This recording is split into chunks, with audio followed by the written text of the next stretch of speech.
নমস্কার, সবাই কেমন আছেন? আবার একটি নতুন ব্লগে আপনাদের সকলকে স্বাগত। আজ বৃহস্পতিবার আর সকাল সকাল বসে গেছি দেখুন লঙ্কার বোঁটা ছাড়াতে।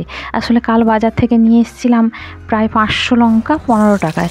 মানে এত সস্তা লঙ্কা হয়েছে বাজারে, দেখে ভাবলাম যে একটু নিয়ে যাই। যখন লঙ্কার দাম বেড়ে যায় একটু লঙ্কার আচার করে রেখে দিলে ভালো হবে। লঙ্কার এক সময় দেখবেন 50 গ্রাম লঙ্কাও আমরা কিনেছি 20-25 টাকা দিয়ে। সেই জন্য লঙ্কাগুলো এত সস্তা দেখে আর লোভ সামলাতে পারলাম না, লঙ্কাগুলো নিয়ে চলে গেলাম। কিন্তু আচারের জন্য একটু কম ঝালওয়ালা লঙ্কাই ভালো। কিন্তু এই লঙ্কাগুলো দেখেই মনে হচ্ছে বোঁটা ছাড়াচ্ছে, দেখে বোঝা যাচ্ছে মানে এর বীজ ঠাসা, একেবারে মনে হচ্ছে প্রচুর ঝাল হবে লঙ্কাগুলো। যাই হোক, নিয়ে যখন চলে এসে ঝালগুলোই আচার করে রাখবো। একটু কম ঝালওয়ালা লঙ্কা হলে আচারে ভালো হয়। এখানে 500 গ্রাম কাঁচা লঙ্কা আছে। 500 গ্রাম কাঁচা লঙ্কা আমি পুরোটাই ধুয়ে একবারে পরিষ্কার করে নিলাম, কারণ বালি টালি থাকতে পারে। কিন্তু এখানে বালি টালি কিছু ছিল না, লঙ্কাগুলো এত ফ্রেশ ছিল, এত টাটকা ছিল। দিয়ে এই ছোট্ট করে দেখুন ফাঁক করে নিচ্ছি লঙ্কাগুলো। এইভাবে প্রত্যেকটা লঙ্কাকে আমি ফাঁক করে নিচ্ছি। প্রথমে ধুয়ে নিয়েছি, তারপর একটু জল ঝরে যেতে এইভাবে ফাঁক করে নিচ্ছি। দিয়ে রোদে দিব একটু, মানে লঙ্কার গায়ে যাতে একেবারে জল না থাকে সেটাই দেখতে হবে। এত গরম পড়েছে, রাতে তো ঠিকঠাক ঘুম আসে না। সকালবেলা ভাবছিলাম ঘুমাবো, কিন্তু না, লঙ্কাগুলো নষ্ট হয়ে যাবে। এনে যখন ফেলেছি তাকে আচারের ব্যবস্থা করতে হবে। তাই সকাল সকাল বসে গেছি, ছেলে টিউশনে গেছে আর আমি বসে গেছি এই লঙ্কার ঝামেলা নিয়ে। আসলে একা তো, এতগুলো লঙ্কা বারবার তাকাচ্ছি যে শেষ হচ্ছে না কিছুতেই। মানে ব্যস্ত হচ্ছি যে চান করবো, রান্নাবান্না আছে, ছেলে ফিরে খাবে। তো এত ব্যস্ততার মধ্যে চটপট করে যতটা পাচ্ছি যে ছোটো ছোটো করে ফাঁক করে যাওয়ার চেষ্টা করছি। আসলে ফাঁক না করলে কী হবে বলুন তো, মশলাগুলো ভেতরে ঢুকবে না। এই রোদ তো আজকে হয়েছে, মেঘলা রোদ হয়েছে। মেঘলা হলেও কোনো দরকার নেই, রোদে একটু মেলে দিয়ে এলাম, কারণ জলটা শুকে যাওয়া দরকার আছে। যদি এক ফোঁটাও জল থেকে যায় তাহলে লঙ্কার আচার নষ্ট হয়ে যাবে। তাই জলটা যাতে ভালোভাবে শুকে যায় তাই একটু রোদে দিলাম। আপনারা রোদে নাও দিতে পারেন, ফ্যানের তলায় রাখতে পারেন। আর এই দেখুন, একবার রোদ বেরাচ্ছে আর একবার মেঘলা করছে। আজকে অতটা রোদ নেই, কালকে বীভৎস গরম পড়েছিল, প্রচুর রোদ ছিল। আর এদিকে দেখুন কড়াই বসিয়েছি, কড়াইতে সর্ষের তেল 200 গ্রাম মতো নিয়ে নিয়েছি, গরম করছি। আর একটা তরকারিও চটপট করে ফেললাম।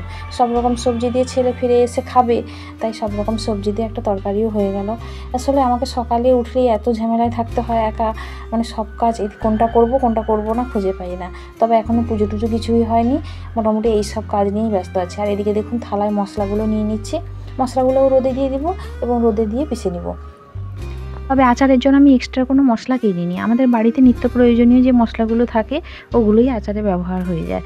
ওগুলো হলেই আর বাইরের থেকে মশলা কেনা লাগে না। আর এটাতে মিষ্টিও তেমন দেওয়া হবে না, চিনি লাগবে না। আর মিষ্টি আমের আচার পরে বানাবো, তখন রেসিপিটা শেয়ার করব।